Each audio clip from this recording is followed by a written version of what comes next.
بسم اللہ الرحمن الرحیم۔ نماز کے لیے جانے، باجماعت نماز پڑھنے اور نماز کے انتظار میں مسجد میں بیٹھے رہنے کی فضیلت۔ ابو ہریرہ رضی اللہ تعالی عنہ نبی کریم صلی اللہ علیہ وسلم سے روایت کرتے ہیں کہ آپ نے فرمایا، جماعت کے ساتھ نماز پڑھنا اپنے گھر اور بازار میں نماز پڑھنے سے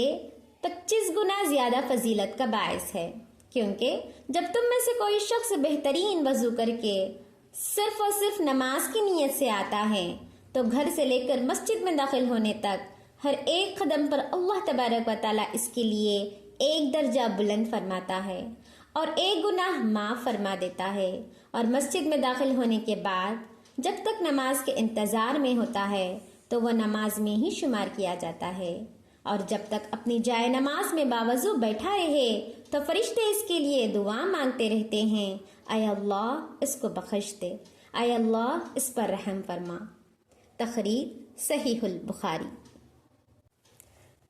عبداللہ بن عمر رضی اللہ تعالیٰ عنہ سے روایت ہے کہ رسول خدا صلی اللہ علیہ وسلم نے فرمایا، باجماعت نماز ادا کرنا تنہا نماز پڑھنے سے 27 گنا افضل ہے۔ تخریج صحیح البخاری۔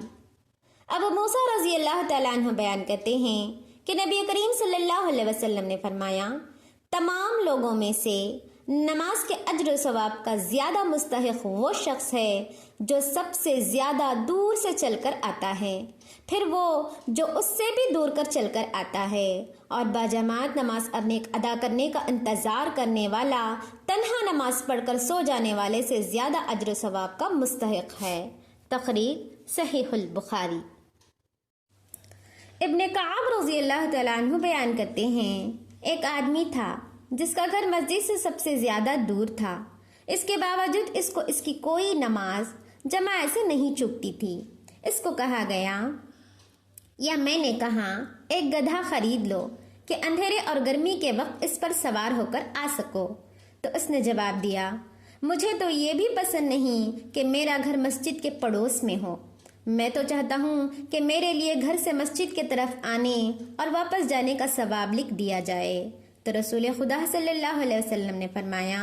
اللہ نے تیری نیت کے مطابق تیرے لیے یہ سارا اجر و ثواب جمع کر دیا ہے، یعنی جس ثواب کی تم نے نیت کی وہ تمہیں مل گیا۔ تخریج صحیح مسلم۔ ابو زبیر رضی اللہ تعالیٰ عنہ بیان کرتے ہیں کہ میں نے جابر بن عبداللہ رضی اللہ تعالیٰ عنہ کو فرماتے ہوئے سنا کہ ہمارے گھر مسجد سے دور تھے، ہم نے انہیں بیچ کر مسجد کے قریب گھر لینے کا ارادہ کر لیا، تو رسول خدا صلی اللہ علیہ وسلم نے ہمیں روک لیا، پھر فرمایا، تمہارے لیے ہر قدم کے بدلے ایک درجہ ہے۔ اور مسلم شریف کی ایک روایت میں ہے کہ مسجد کے قریب کئی گھر خالی ہو گئے تو بنو سلمہ قبیلے نے مسجد کے قریب منتقل ہونے کا ارادہ کیا، تو آپ صلی اللہ علیہ وسلم نے فرمایا، بنو سلمہ اپنے گھروں ہی میں رہو، تمہارے قدموں کے نشانات لکھے جاتے ہیں، تم اپنے گھروں ہی میں رہو، تمہارے قدموں کے نشانات لکھے جاتے ہیں۔ تخریج صحیح مسلم۔ حضرت ابو الاحوص روایت کرتے ہیں کہ جناب عبداللہ بن مسعود رضی اللہ تعالیٰ عنہ بیان کرتے ہیں کہ ہم نے دیکھا کہ صرف منافق اور بیمار شخص باجماعت نماز ادا کرنے سے پیچھے رہتا تھا، بلکہ مریض بھی کوشش کرتا تھا کہ 2 آدمیوں کے سہارے چل کر باجماعت نماز ادا کرے، کیونکہ رسول خدا صلی اللہ علیہ وسلم نے ہمیں ہدایت کے طریقے سکھائے، اور جس مسجد میں اذان دی جاتی ہو وہاں نماز ادا کرنا ہدایت کے طریقوں میں سے ہے۔